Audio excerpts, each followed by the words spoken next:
ये बात को समझ में आपको लेके जाना पड़ेगा।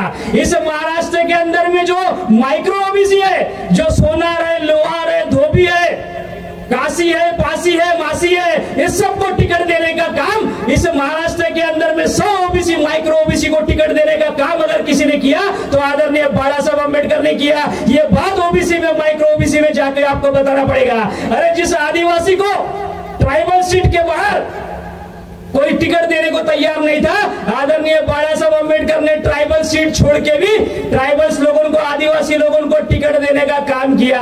और मुसलमानों की हालत तो इस देश के अंदर में बहुत ही खराब है। मुसलमानों की हालत कांग्रेस ने तो फाटे में रख के उड़ा दिया।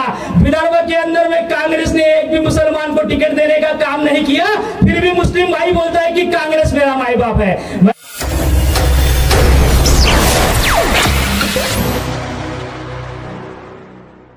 इस सभा का आयोजन किया गया है। खास तौर पर कामठी विधानसभा के प्रफुल्ल मानके जी, उमरेड से हमारी ताई इंजीनियर सपना मेश्राम जी, काटोल के विवेक गायकवाड़ जी, सावनेर के सहारे जी, ये सभी उम्मीदवारों के प्रचारार्थ इस सभा का आयोजन किया गया है। साथियों, इस सभा के माध्यम से आप लोगों से मैं ये गुजारिश करूंगा कि आप सभी लोग पूरी ताकत के साथ में हमारे जितने भी उम्मीदवार इस चुनावी मैदान में खड़े हैं, इन लोगों को आप लोग सहयोग करेंगे।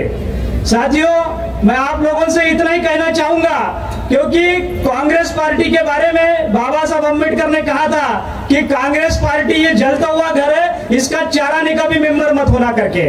और कांग्रेस पार्टी ही वही पार्टी है इस देश के अंदर में कि जिन्होंने बाबा साहब अम्बेडकर को भंडारा से चुनाव हराने का काम किया। कांग्रेस पार्टी ये पार्टी इस देश के अंदर में है कि जिन्होंने बाबा साहब को बंबई से चुनाव हराने का काम किया। और जब भारत का संविधान बन रहा था और बाबा साहब अम्बेडकर इस बात से चिंतित थे कि मुझे इस देश का कानून बनाना है और मुझे इस देश के बहुजन समाज की बिगड़ी बात को बनाना है। बाबा साहब इस बात से चिंतित थे कि इस देश का दलित, इस देश का आदिवासी, इस देश का मुसलमान और इस देश का ओबीसी, इन लोगों को जो 6000 जाति में मनुवादियों ने बांटा था, उन लोगों को उनके हक अधिकार दिलाने के लिए बाबा साहब ये चाहते थे कि मैं इस देश का कानून बनाऊं, इस देश का संविधान बनाऊं और इनकी बिगड़ी बात को बनाऊं। और जब अंग्रेजों ने इस देश को छोड़ने की घोषणा की, तब अंग्रेजों ने करार में आजादी में एक बात कही थी। अंग्रेजों ने कहा था, हम इस देश को आजादी देना चाहते हैं, बशर्ते भारत देश अपना कानून बना ले, अपना संविधान बना ले। और जब इस देश का संविधान बनाने का समय आया और बाबा साहब को यह लगा कि मुझे संविधान सभा के अंदर में चुनाव जीत के जाना चाहिए और इस देश का संविधान बनाना चाहिए, उस समय अंग्रेजों ने भी ये कंडीशन रखी थी कि जो संविधान सभा में चुनाव जीत के जाएगा वो इस देश का कानून बनाएगा, इस देश के संविधान सभा का मेंबर बनेगा। और जब बाबा साहब अम्बेडकर ने यह संकल्प किया कि मुझे संविधान सभा में चुनाव जीत कर जाना है, तो कांग्रेस के लोगों ने बाबा साहब के बारे में कहा था और कांग्रेस के लोगों ने बाबा साहब को कहा था कि संविधान को लोहे के ताले बड़े बड़े ठोक दो, बोले डॉक्टर अंबेडकर ये संविधान सभा के अंदर में चुनाव जीतकर नहीं जाना चाहिए। ये घोषणा किसने की थी? उस समय में गांधी और नेहरू परिवार के लोगों ने की थी। क्या बोला था उन्होंने? संविधान सभा के अंदर में बड़े बड़े लोहे के ताले ठोक दीजिए कि बाबा साहब अम्बेडकर संविधान सभा के अंदर में चुनाव जीतकर नहीं जाना चाहिए। ये घोषणा जिस कांग्रेस ने की और बाबा साहब को उसके बाद में जैसर खुलना से चुनाव जीतना पड़ा। आप लोग जानते हैं कि बाबा साहब ना महाराष्ट्र से चुनाव जीत पाए, ना मध्य प्रदेश से चुनाव जीत पाए। पश्चिम बंगाल के अंदर में बाबा साहब के परम मित्र डॉक्टर योगेंद्रनाथ मंडल ने बाबा साहब को चिट्ठी लिखी थी और उन्होंने कहा था कि बाबा साहब, भले ही पूरे देश के अंदर में आपको एक भी सीट सुरक्षित नजर नहीं आती होंगी कि जहां से आप चुनाव जीत पाए, भला ही कांग्रेस के लोगों ने संविधान सभा को लोहे के ताले ठोक के रखे हैं, आप संविधान सभा में चुनाव जीतकर नहीं जाना चाहिए करके। लेकिन धन्य योगेंद्रनाथ मंडल, उन्होंने बाबा साहब को चिट्ठी लिखी और उन्होंने कहा बाबा साहब को कि आप पश्चिम बंगाल के जैसर खुलना में आ जाइए, वहां पर आपको नमशूद्र लोग और मुसलमान लोग चुनाव जीत के भेजेंगे। तब बाबा साहब अम्बेडकर जैसर खुलना से चुनाव जीत के संविधान सभा के अंदर में जाते हैं। यह बदमाशी कांग्रेस की आपको समझना पड़ेगा। जिस कांग्रेस को हमारा बुद्धिस्ट भाई, जिस कांग्रेस को हमारा दलित भाई कांग्रेस पार्टी को अपना माई बाप समझता है, उसी कांग्रेस के लोगों ने बाबा साहब के रास्ते में रोड़े डालने का काम किया है, बाबा साहब को कदम कदम पर धोखा देने का काम किया, बाबा साहब अम्बेडकर को रुलाने का काम किया। और चुनाव के समय में कांग्रेस के लोग बोलते हैं कि पंजा को वोट दो, चुनाव के समय में कांग्रेस के लोग कहते हैं कि शरद पवार की तुतारी को वोट दो, और चुनाव के समय में कांग्रेस के लोग कहते हैं कि शिवसेना के मशाल को वोट दो करके। ये लोग नहीं बताते कि बाबा साहब अम्बेडकर को संविधान सभा में चुनाव जिताने के लिए या जीत के भेजने के लिए कांग्रेस के लोगों ने क्या बदमाशी करने का काम किया। जब इस देश के अंदर में लोकसभा का चुनाव हुआ और लोकसभा के अंदर में कांग्रेस के लोगों ने पूरे देश के अंदर में ऐसा नैरेटिव तैयार कर दिया, ऐसी मानसिकता बहुजन समाज की दलितों की तैयार कर दी कि भारत देश का संविधान खतरे में है। क्या बोला उन्होंने कांग्रेस के लोगों ने? राहुल गांधी ने किताब उठा उठा के बताया कि भारत देश का संविधान खतरे में है करके, और भारत देश का संविधान खतरे में है करके ऐसा नैरेटिव पूरे देश के अंदर में चलाया। फिर दलितों को लगा, आदिवासियों को लगा कि भारत देश का संविधान खतरे में है, तो हमने कांग्रेस की बात को सुनना चाहिए और कांग्रेस की बात सुनना चाहिए। और कांग्रेस के लोगों ने भी बोला कि संविधान को बचाने का ठेका हम लेते हैं करके, हम संविधान को बचाएंगे करके। दलितों को लगा, बौद्धों को लगा, चलो इस बार हम लोग बहुजन समाज से बिलोंग करने वाली पार्टियों को वोट नहीं देते, हम लोग वंचित बहुजन आघाड़ी को भी वोट नहीं देते। इस प्रकार का नैरेटिव भी समाज ने तैयार करने का शुरू कर दिया। और कांग्रेस के बहकावे में आकर हमारे महाराष्ट्र के अंदर में बौद्ध भाइयों ने और पूरे भारत देश के दलितों ने कांग्रेस की बात को सुना, शरद पवार की बात को सुना, उसके बाद में उद्धव ठाकरे की बात को सुना कि इनको लगा कि संविधान बचाना है तो उन्होंने कांग्रेस को वोट देने का काम किया। और कांग्रेस को जब वोट दिया तब हमारे लोग तो चुनाव में हार गए, लेकिन जो मरी हुई कांग्रेस पार्टी है जिसके 50 मेंबर ऑफ पार्लियामेंट थे, संविधान बचाने के नाम पर ये कांग्रेस पार्टी के 100 मेंबर ऑफ पार्लियामेंट देश के अंदर में जीत के आए। कांग्रेस पार्टी की कोई बिसात नहीं इस देश के अंदर में, कांग्रेस पार्टी की कोई औकात नहीं कि वो संविधान को बचाए।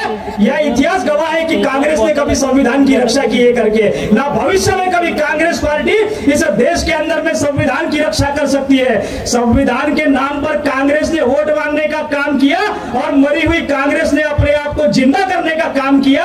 और जब हमारे एक भाई ने बताया, मेश्राम साहब ने, जब सुप्रीम कोर्ट का जजमेंट आता है, सुप्रीम कोर्ट का जब हमारे देश के अंदर में निर्णय आता है, पहले ही मनुवादियों ने बहुजन समाज को 6000 जाति में बांटने का काम किया, इस देश के अंदर में आदिवासियों को 700 जातियों में बांटने का काम किया, दलितों को इस देश के अंदर में 1000 जाति में बांटने का काम किया इस मनुवादी व्यवस्था ने।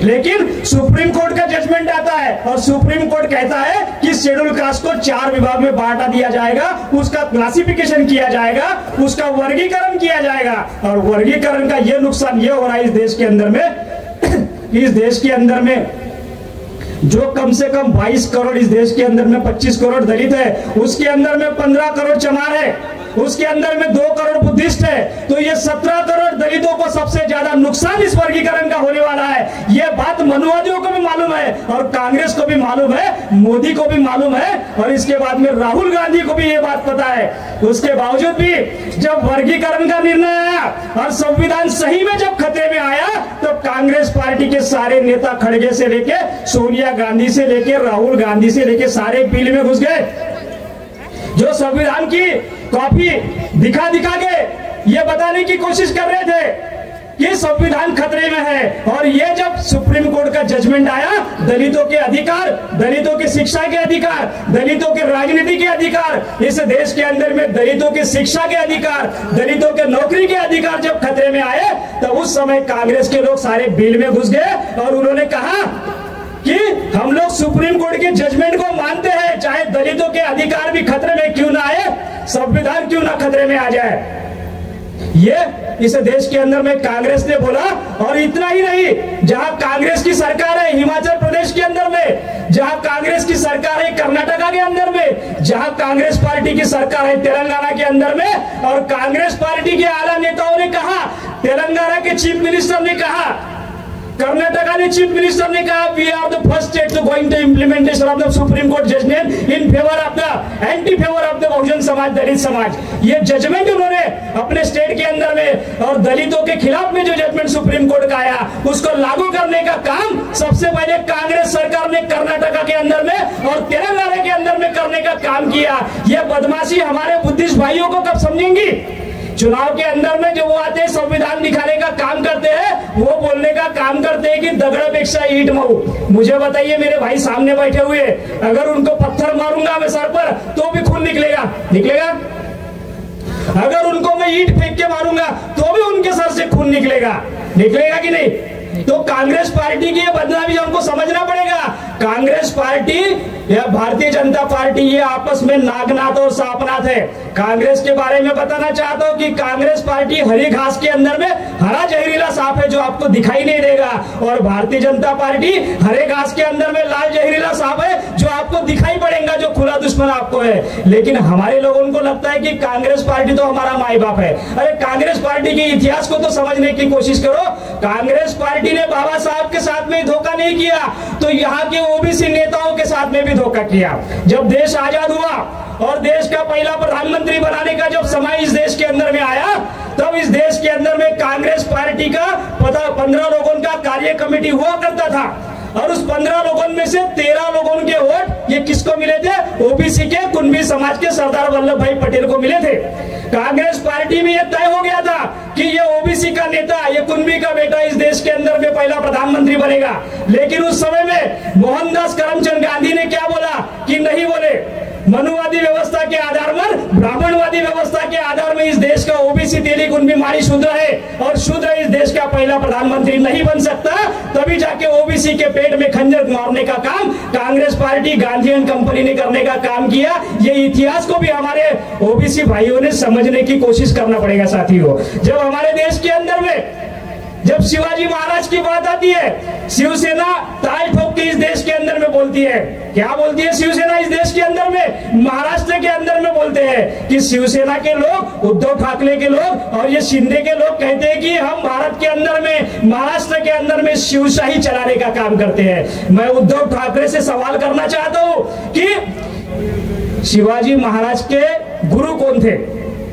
शिवाजी महाराज के गुरु को इतिहास के अंदर में रामदास स्वामी बताया गया। मैं आपको बताना चाहता हूं कि रामदास स्वामी शिवाजी महाराज के पास में सिर्फ एक बार भीख मांगने के लिए आए थे। मनुवादी व्यवस्था ने रामदास स्वामी को शिवाजी महाराज का गुरु बताने का काम किया। लेकिन हकीकत यह है कि शिवाजी महाराज के असल गुरु अगर कोई इस देश के अंदर में थे तो वो ओबीसी समाज के, कुणबी समाज के तुकाराम महाराज थे, जिसको इतिहास के अंदर में दफन करने का काम यहाँ के मनुवादियों ने किया। लेकिन शिवसेना के अंदर में इस बात की धमक नहीं कि जो शिवाजी महाराज के असल गुरु का नाम बता सके। मुझे ये कहना चाहता हूं, मैं ये बताना चाहता हूं कि जो शिवाजी महाराज की विचारधारा चलाने की बात शिवसेना करती है, उद्धव ठाकरे के लोग करते हैं, और उद्धव ठाकरे के लोग और शिवसेना के लोग अगर महाराष्ट्र के अंदर में शिवाजी महाराज का अगर असल गुरु का नाम नहीं बता सकते तो वो काहे की शिवशाही चलाते हैं? अरे शिवाजी महाराज के असल गुरु का नाम बताने की धमक पूरे भारत देश के अंदर में अगर किसी में है तो आदरणीय बाला साहब अम्बेडकर में है और उनके कार्यकर्ताओं के अंदर में है। मैं शिवसेना को पुनः चैलेंज करता हूँ, शिंदे के लोगों को चैलेंज करता हूँ, उद्धव के लोगों को चैलेंज करता हूँ। धमक है तो शिवाजी महाराज के असल गुरु का नाम इस देश को बताने की कोशिश करे।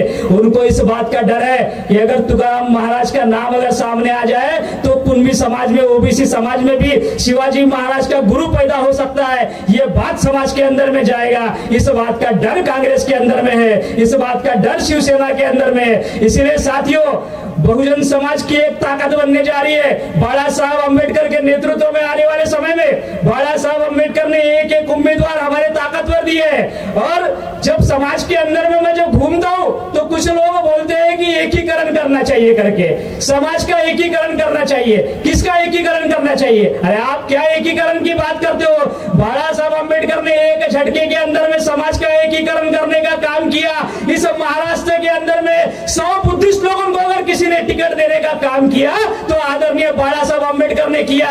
ये बात को समझना पड़ेगा, ये बात को समाज में आपको लेके जाना पड़ेगा। इस महाराष्ट्र के अंदर में जो माइक्रो ओबीसी है, जो सोनार है, लोहार है, धोबी है, काशी है, पासी है, मासी है, इस सबको टिकट देने का काम इस महाराष्ट्र के अंदर में 100 ओबीसी, माइक्रो ओबीसी को टिकट देने का काम अगर किसी ने किया तो आदरणीय बाला साहब अम्बेडकर ने किया। ये बात ओबीसी में, माइक्रो ओबीसी में जाकर आपको बताना पड़ेगा। अरे जिस आदिवासी को ट्राइबल सीट के बाहर कोई टिकट देने को तैयार नहीं था, आदरणीय बाला साहब अम्बेडकर ने ट्राइबल सीट छोड़ के भी ट्राइबल्स लोगों को, आदिवासी लोगों को टिकट देने का काम किया। और मुसलमानों की हालत तो इस देश के अंदर में बहुत ही खराब है। मुसलमानों की हालत कांग्रेस ने तो फाटे में रख के उड़ा दिया। विदर्भ के अंदर में कांग्रेस ने एक भी मुसलमान को टिकट देने का काम नहीं किया, फिर भी मुस्लिम भाई बोलता है कि कांग्रेस मेरा माई बाप है। मैं बताता हूं कि गुलाम भारत के अंदर में मुसलमानों की इस देश के अंदर में सियासत में 38% भागीदारी हुआ करती थी। अरे जहां अंग्रेजों की हुकूमत थी, जहां अंग्रेजों का शासन हुआ करता था, ऐसे गुलाम भारत के अंदर अगर मुसलमान 100 में से 38% इस देश की सियासत में, ब्यूरोक्रेट्स में अगर हिस्सेदारी रखता है, और उसी मुसलमानों ने कांग्रेस को अपना माई बाप समझा और कांग्रेस को 75 साल तक के ठोक पीट के वोट देने का काम किया। आज मुसलमानों की हालत इस देश के अंदर में है, इस देश के सियासत के अंदर में, इस देश के ब्यूरोक्रेट्स के अंदर में, इस देश के पॉलिटिक्स के अंदर में मुसलमानों की हिस्सेदारी मात्र 1.5% रहेगी। फिर भी मुस्लिम भाई अपने आप को कांग्रेस का हितैषी समझता है, कांग्रेस पार्टी को अपना माई बाप समझता है। जिस मुसलमानों को पूरे महाराष्ट्र में 2 टिकट भी कांग्रेस ने देने का काम नहीं किया, उस मुस्लिम समाज को बाला साहब अम्बेडकर ने 40 टिकट देने का काम किया। ये मेरे मुसलमान भाइयों को मैं बताना चाहता हूं। इसीलिए बाला साहब अम्बेडकर एक ताकत है महाराष्ट्र के अंदर में। अरे जिस परिवार ने आपको सब कुछ दिया, अरे मुझे बताइए आपको वोट देने का अधिकार किसने दिया? ये मेरी माता बहनें बैठी है, मैं उनको बताना चाहता हूँ। इंग्लैंड के अंदर में, अमेरिका के अंदर में, वहां की हमारी माता बहनों ने 100 साल संघर्ष किया। उसके बाद भी इंग्लैंड के अंदर में, अमेरिका के अंदर में उन्होंने बोला कि जो महिलाएं ग्रेजुएट है, जो महिलाएं पढ़ी लिखी है, उनको वोट देने का अधिकार दिया जाएगा। 100 साल में संघर्ष करने के बाद हमारी माता बहनों को, वहां की अमेरिका और लंदन की हमारी माता बहनों को पूरा 100% वोट का अधिकार नहीं मिला था। लेकिन बाबा साहब अम्बेडकर ने इस देश के तमाम बहुजन समाज की महिलाओं को, चाहे ब्राह्मण समाज की महिलाओं, चाहे दलित समाज की महिलाओं, चाहे शूद्र समाज की महिलाओं, ओबीसी हो, मुस्लिम समाज की हो, चाहे बनिया समाज की महिलाओं, उनको सारी महिलाओं को एक झटके के अंदर में वोट का अधिकार अगर किसी ने दिया तो मेरे परम पूज्य डॉक्टर बाबा साहब अम्बेडकर ने दिया। और बाबा साहब अम्बेडकर ने कभी बोला क्या आप लोगों को? मुझे बताइए कि बाबा साहब अम्बेडकर कभी पंजाब में खड़े हुए क्या? काका बताओ, बाबा साहब कभी पंजाब में खड़े हुए? नहीं हुए। आई बाबा साहब पंजाब में जाते नहीं जाते। बाबा साहब अम्बेडकर कभी घड़ी पे चुनाव पे खड़े हुए क्या? नहीं हुए। बाबा साहब अम्बेडकर कभी धनुष्यबाण पे खड़े हुए क्या? नहीं हुए। बाबा साहब अम्बेडकर कभी मोदी के कमल पर खड़े हुए क्या? नहीं हुए। अरे जब जिन्होंने हमको वोट का अधिकार दिया, जिन्होंने हमको मान सम्मान की जिंदगी दी, जिन्होंने हमको जानवर से इंसान बनाया, उस बाबा साहब अम्बेडकर ने ये सारे पार्टियों को लात मार के लथड़ के रख दिया था। उनके चुनाव चिन्ह को कभी प्राधान्य नहीं दिया था। और बाबा साहब अम्बेडकर के नातू जब इस मूवमेंट को चला रहे, इस आंदोलन को चला रहे, तो हमारा चुनाव निशान भी बाबा साहब का होना चाहिए, बाबा साहब के ग्रैंडसन का होना चाहिए। और क्या होना चाहिए? वहां से मुझे बोले जोर से, क्या होना चाहिए? सिलेंडर। जोर से बोलो, सिलेंडर। क्या होना चाहिए?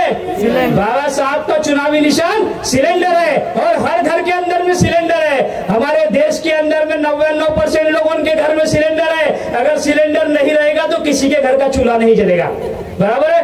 तो सिलेंडर इतना काम का चीज है, सिलेंडर इतने काम की चीज है। इसीलिए आने वाले चुनाव के अंदर में अपनी आखिरी एक बात रख के बात को खत्म करूंगा, क्योंकि चुनाव के अंदर में कांग्रेस की दारू बड़ी फेमस होती है, कांग्रेस का पैसा बड़ा फेमस होता है और कांग्रेस का मटन बड़ा फेमस होता है। तो मैं आपको बताना चाहता हूं कि चुनाव के अंदर में दारू पीने के फायदे बताता हूं। चुनाव के अंदर में जो कांग्रेस और बीजेपी की दारू पीता है उसको कभी कुत्ता नहीं काटता। भाई आप बोलेंगे दारू और कुत्ते का क्या संबंध है? चुनाव के अंदर में जो कांग्रेस और बीजेपी का दारू पिएगा उसको कभी कुत्ता नहीं काटता, क्योंकि दारू पीने के बाद में वो बहुजन समाज के आदमी जब गलती हुए आगे बढ़ता है तो कुत्ते, जब गावरानी कुत्ते बगल में खड़े होते हैं तो कुत्तों को भी डर लगता है। कुत्तों को लगता है ये दारू पी के मेरे आंख पे ना गिर जाए, यानी कुत्ते काटने का डर खत्म हो जाता है।